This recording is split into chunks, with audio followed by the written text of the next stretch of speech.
Today we are making seafood spaghetti. Shrimp, scallops, mussels, all in a spicy tomato sauce. It's so good and honestly way easier than it looks. Ingredients are in the description, so let's go. Start by boiling a big pot of salted water.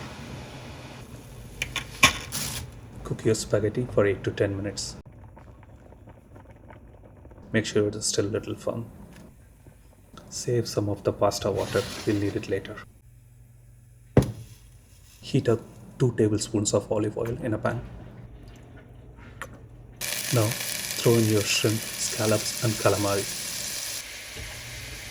Season with salt and pepper and cook for just 2 minutes on each side.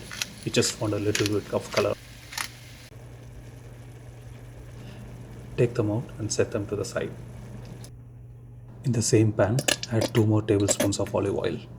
Add your diced shallots and cook them down for about 3 to 4 minutes. Throw in the garlic and give it another 2 minutes. Now add the tomato puree.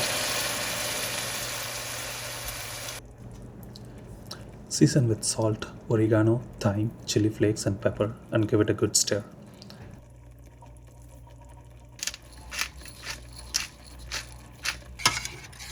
The sauce is already coming together nicely.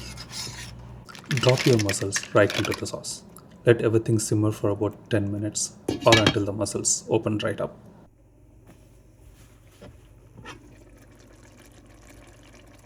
Add the shrimp, scallops and calamari back in.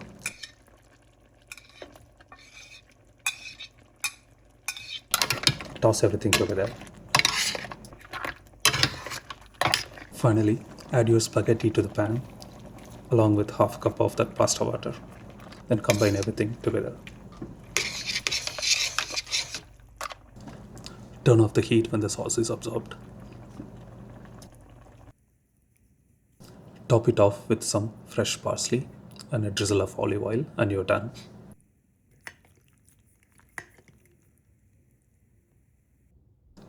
Super simple and super delicious. Take care. See you next time.